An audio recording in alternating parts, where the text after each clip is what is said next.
Right, so what I've done here, I've added a bit of fabric on it, but I don't think I gave it enough. So let's see how this works out. But if anything, I'd recut this again. Yep, I'm going to recut this again. And put more fabric on it, so.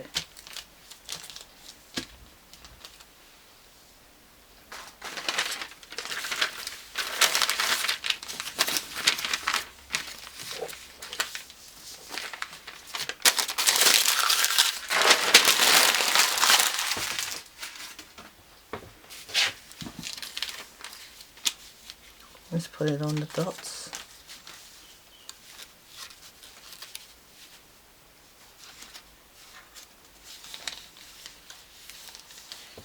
So have I got my 6 inches?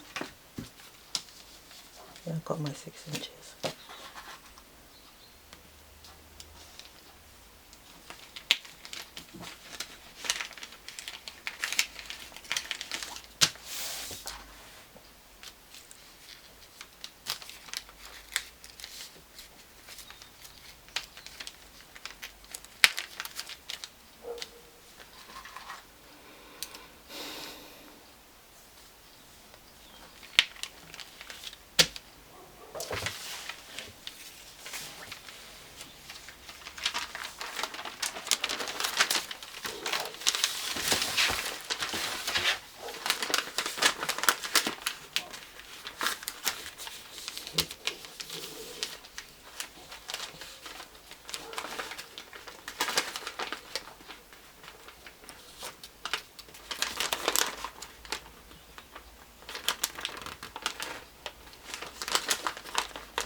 Now this is a bit of scrap material.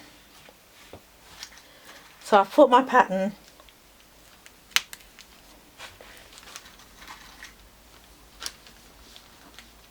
on here. Now I'm about to cut it out.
You know,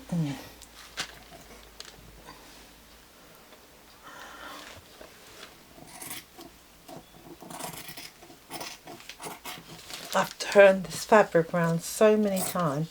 I don't want to turn it around again because when it comes to editing, I'm going to have to keep turning the editing. Let's put the nips back in.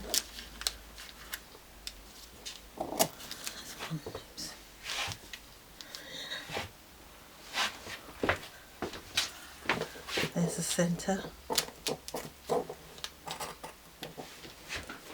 And this is the gather. Now you can determine how far you want the gathers to go down each way. So I will just put the gather in one start here and one start. Let's make sure it's equal.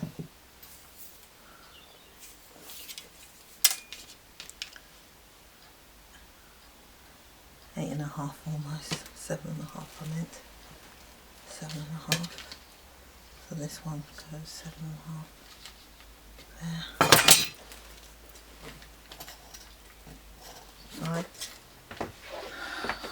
So I'm going to go now to the machine over there and gather it.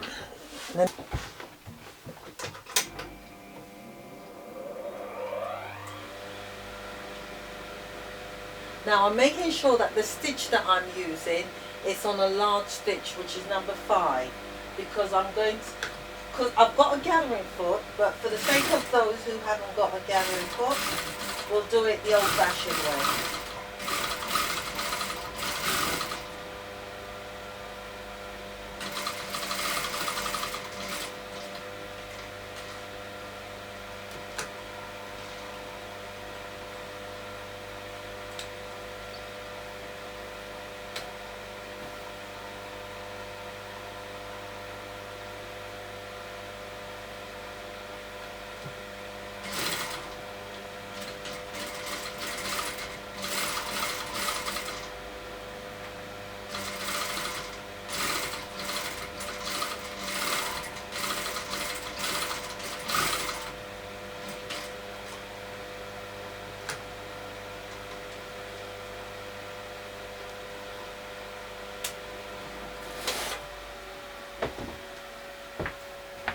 Right, so here, if you can see it, whoops, it needs to focus.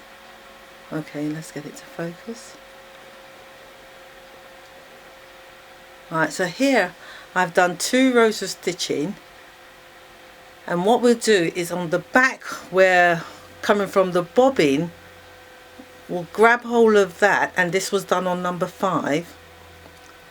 We grab a hold of the thread from behind and we pull it.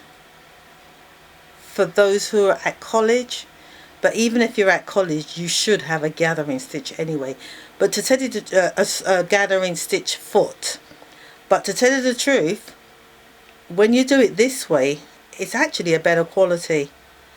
Because when you use the gathering foot, you normally don't do 2 stitches, you just do 1.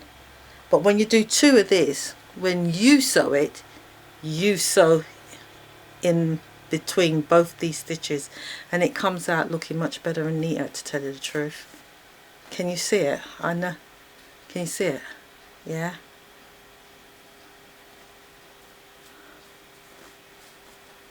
And guess what? Do your best not to break the stitch. Let me just do it in a comfortable position.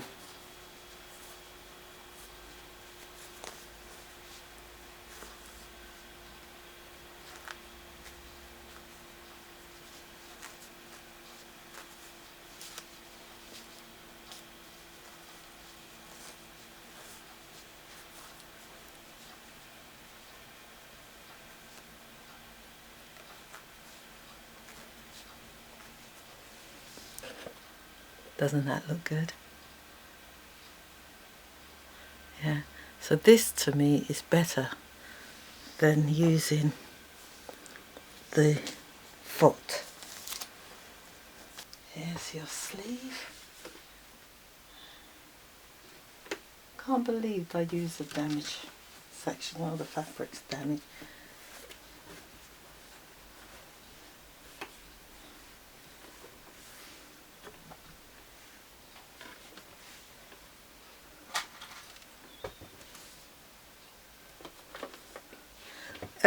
If you've got some netting and so on, you can put the netting or some fabric in it to puff it out like this so it can stand out. And now the arm goes around like this. Brilliant. So that's that. And then now we've got to join a fabric to go on here. Now I'm not going to make this up fully. I'm just going to do half of it. So I'm going to do something there and something that joins onto here and stop right here, so that you can see the piping when I put this on and carry on, go around how we get it on. But you know what I should have done? I should have made 2 to show you both ways. I know what I'm going to have to do. I'm going to have to stop halfway and do the other one at the back to show you the difference, if I can. But so far, that's good. Or sometimes you can, that puff there, that looks beautiful.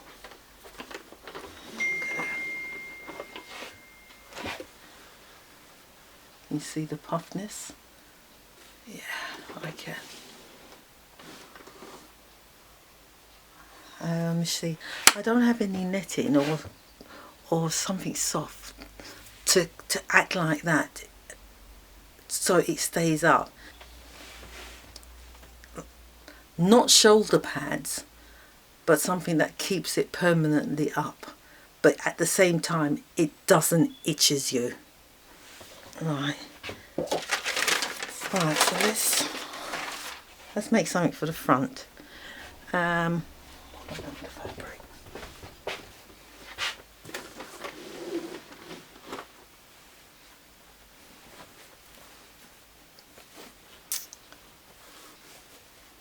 It's going to go across.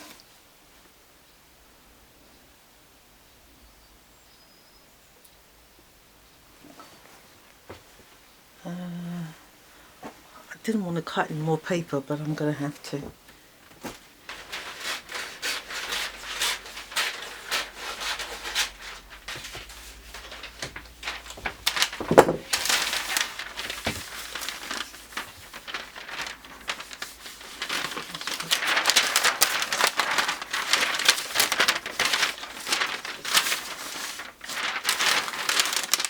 Do it. I said I was going to do it halfway done now.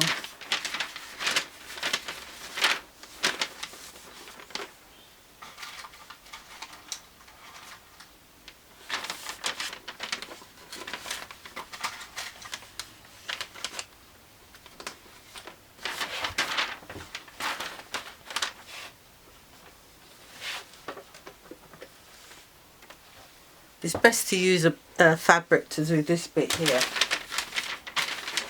but today I'm just going to use the paper.